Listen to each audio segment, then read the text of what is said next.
Bonjour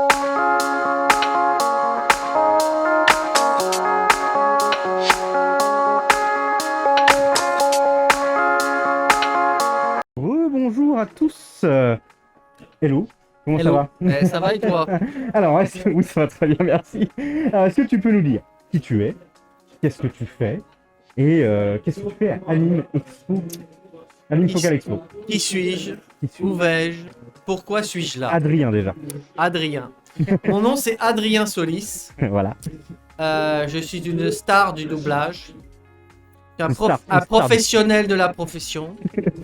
Je suis là parce que il se trouve que j'ai doublé pas mal d'animés et pas mal de personnages principaux ou des héros dans des séries que vous connaissez peut-être, du genre Kuroko's Basket, du genre Tokyo Ghoul, du genre L'Attaque des Titans, du genre Bakuman, du genre Space Dandy, Et du coup, du genre... plutôt il anime. m'a coupé J'allais dire plutôt anime ou est-ce que un peu jeu vidéo, film, série ou Jeux vidéo, j'en ai fait, mais pas tellement. Non, j'ai fait un petit peu des doublages aussi de films de cinéma, un petit peu de séries aussi, oui, mais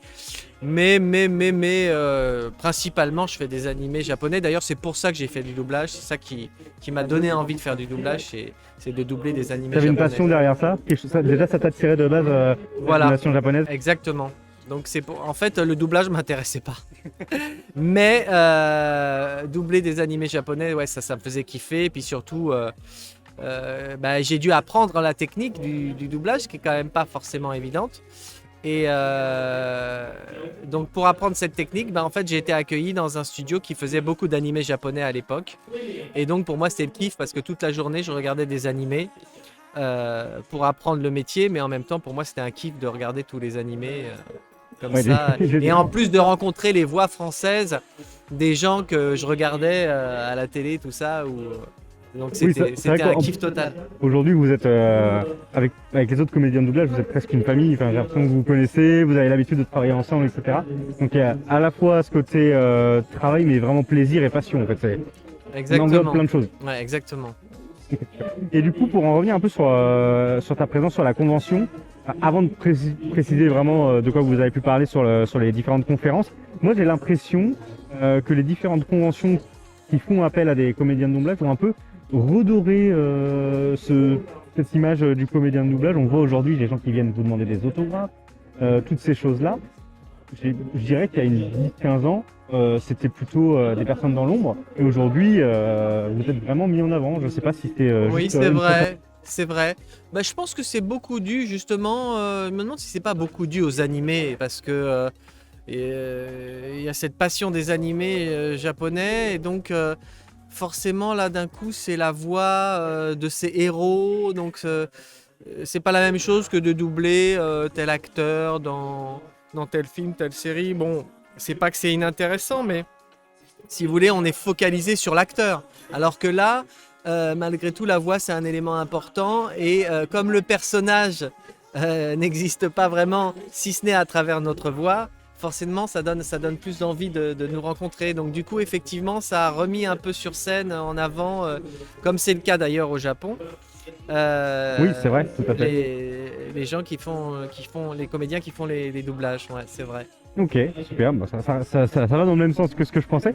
Et du coup, donc ici, plusieurs conférences, il y en avait une hier, il y en avait une ce matin. Ouais. Est-ce qu'il y a eu des questions un petit peu étonnantes ou ça s'est plutôt bien passé? Est-ce qu'il y a des questions étonnantes?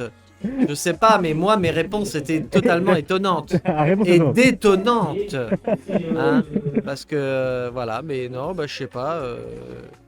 J'ai entendu une question, alors j'ai pas forcément entendu la réponse, donc ça peut être intéressant de la reposer. Ouais. C'est toi dans ton quotidien.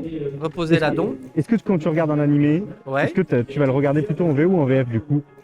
Est-ce qu'il y a une déformation? Est-ce que juste par professionnalisme, tu vas le regarder avec la version française? Ou est-ce que non, parce que tu es un vrai fan, du coup tu es pressé, du coup tu n'as même pas le temps d'attendre qu'il soit doublé? Non, mais pour être tout à fait honnête, moi, je vous dis, en fait, le doublage, ça m'intéressait pas. Donc, moi, j'étais toujours, j'étais de la team VO, là, ouais, la VO, la VO. Donc, moi, je suis toujours team VO, hein, si vous voulez. Je préfère regarder les voix originales, les trucs originaux, etc. Bon, après, depuis, j'ai fait des enfants. Donc, forcément, je regarde des choses en VF avec eux. Et donc, le problème, c'est qu'à partir du moment où soi-même on fait du doublage, c'est ça que j'expliquais aussi, c'est que c'est compliqué parce que on a l'impression d'être en train de travailler parce que, bon, non seulement des fois on s'entend soi-même, ce qui n'est pas toujours évident parce que, bon, même si on, même si on a un ego surdimensionné, nous les comédiens, on se trouve pas forcément toujours formidable. Donc des fois on se dit ah merde, j'aurais dû faire comme ci, j'aurais dû faire comme ça. Est-ce que j'ai bien abordé le personnage? Donc ça nous empêche de regarder le film ou l'animé en question de manière sereine parce que on se dit ah bah tiens ça c'est machin, ah bah là moi j'ai pas été très bon, ah bah là c'est lui, ah bah ah tiens je savais pas qu'il faisait ce Oui, c'est vrai, personnage, etc. en fait, tu reconnais les gens avec qui tu bosses. Voilà, donc du coup on a du mal à se concentrer sur ce qu'on regarde forcément. Mais c'est pas désagréable non plus, c'est intéressant. Au final, c'est intéressant d'entendre pour nous effectivement le travail des copains et de voir comment. Et parfois, effectivement, on est surpris parce que c'est des gens qu'on connaît plutôt bien souvent et on se dit ah là là, il est étonnant là dans ce qu'il fait là. J'ai pas l'habitude de l'entendre comme ça. Donc des fois, c'est vraiment intéressant. Ouais, ouais, Et d'accord. puis. Et puis il faut voir aussi que moi, à mon époque, il y a des choses qui n'étaient pas accessibles en VO. Par exemple, j'ai regardé Urgence en VF, j'ai regardé Buffy contre les vampires en VF. Et c'est vrai que j'ai gardé une sorte de connexion, ou La Petite Maison dans la Prairie, vous voyez. Par exemple, La Petite Maison dans la Prairie, j'avais eu la chance de rencontrer Claudie Chantal qui doublait Madame Ingalls. Et j'avais déjeuné avec elle et quand elle me demandait de lui passer le sel, j'avais envie de pleurer.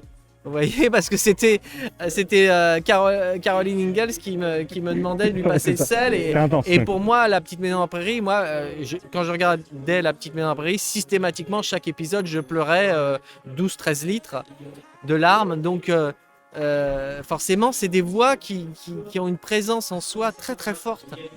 Et donc, quand j'ai démarré le doublage, pour moi, c'était très fort de rencontrer les gens dont la voix était... Parce que la voix, c'est quelque chose, en plus quand on regarde des animés ou des choses comme ça, ou même des œuvres de fiction, c'est quelque chose comment dire, qui vous atteint très profondément, la voix. C'est quelque chose qui rentre dans votre psychisme et qui évoque des choses très fortes. Et donc, voilà. Oui, des fois, on est plus marqué par la voix que les images finalement. Hein. Voilà, alors par exemple, Buffy contre les vampires, bon, j'ai déjà un peu regardé en VO, mais c'est vrai que pour moi, la vraie voix de Buffy, c'est la voix de Claire Guyot. Voilà, c'est. C'est ça, c'est des choses qui sont ancrées. On est attaché, ouais, exactement. On peut avoir une petite démo. Ça, cette question-là, elle est pour toi. Alors, c'est peut-être difficile là, comme ça, d'impro. Non, non, non. Est-ce que tu modules beaucoup ta voix ou est-ce que tu es plutôt sur quelque chose d'assez naturel quand tu fais du doublage? Moi, mon fond de commerce, c'est l'adolescent. Donc, parce que je crois que j'ai une voix légère ou je sais pas. En tout cas, c'est ce que les directeurs artistiques entendent dans ma voix. Mais c'est vrai que quand je fais un ado, j'utilise pas la voix avec laquelle je te parle. J'utilise une voix un peu plus aiguë et donc du type ouais, ça va, je sais pas, c'est le professeur Corot. Nous sommes la classe de 3e E. Nous sommes une classe d'assassins. Voilà, je prends des voix comme ça, ou pour Armin, qui est un personnage fragile. Eren, non, non, Eren, ne fais pas ça. Je t'en supplie. Un titan, attention. Voilà. Et donc c'est ma voix, pas tout à fait en fait, c'est ma voix d'ado, ma voix un petit peu. Et en rajoutant les émotions qui vont bien. Et même quand dans One Piece, j'ai fait Sabo, il était tout petit, donc je devais faire une voix du genre. Allez la fille, viens, allez, je te jure, ça va être super. Ou je sais pas, des choses comme ça. Une voix comme ça. Je sais plus exactement ce que je faisais pour Sabo petit, mais voilà, des fois on me demande carrément des tout petits comme ça, ce qui est un peu ma limite quand même, parce que souvent, vous savez, les enfants sont doublés par des femmes.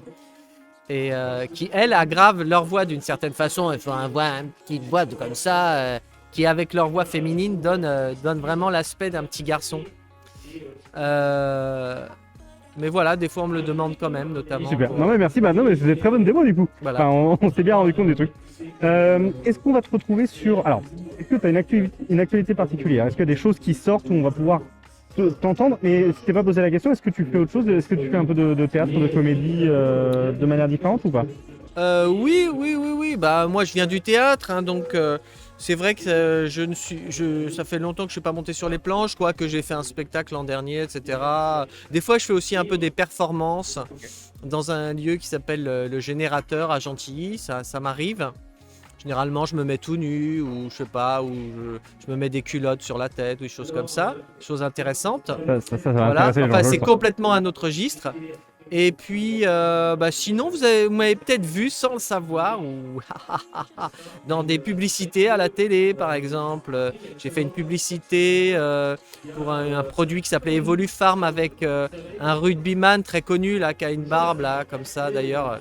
C'est sans doute lui qui m'a influencé. Comment il s'appelle, là? Il a les cheveux longs. Chaval? Oui, c'est ça. J'avais fait une Excellent. une publicité avec lui pour un produit qui s'appelait Evolufarm. J'ai fait une publicité pour la banque CIC. J'ai fait une publicité pour le loto. Voilà, donc j'ai un peu d'autres activités, mais enfin, ce qui me fait manger au quotidien, tout ça, mon travail principal, c'est quand même le doublage. C'est vrai que c'est quelque chose que je pratique beaucoup et puis je travaille pas mal, donc c'est vrai que voilà, c'est mon activité principale aujourd'hui. Ok. Mais si on me proposait un projet de théâtre ou cinéma, Pourquoi pas, c'est ça. je suis disponible, hein. À l'écoute. Voilà. Et du coup, prochaine convention, on te revoit un petit peu dans l'année Alors non, ailleurs? aucune idée. Pour l'instant, j'ai Pour pas l'instant, c'est pas prévu. non, j'ai pas d'actualité à ce niveau-là. Je suis sur un projet top secret, donc je suis trop content.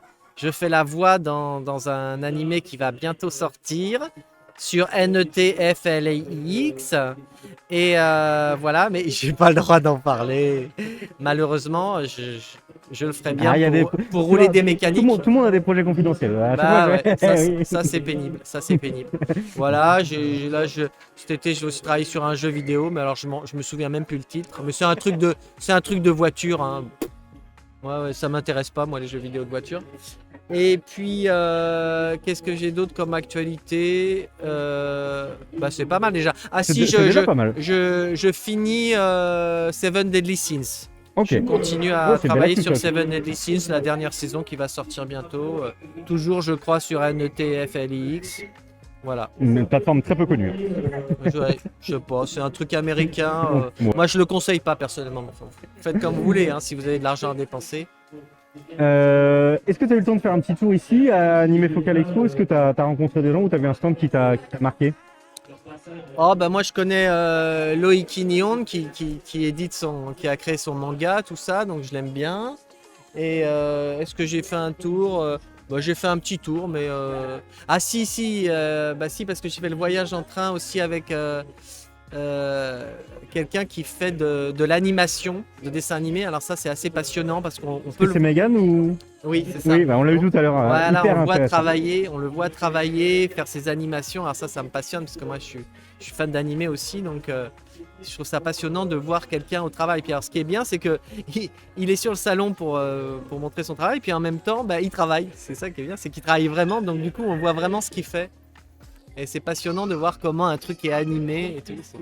Hyper intéressant, je confirme. Ouais. Et bah, merci beaucoup, Adrien, de t'être prêté à cette petite interview et de Merci à m'avoir vous. donné de ton temps. Merci Et de puis, m'avoir écouté. On se retrouve une prochaine fois et en Mais live. quand Ah bah ça, je ne sais pas. Oh.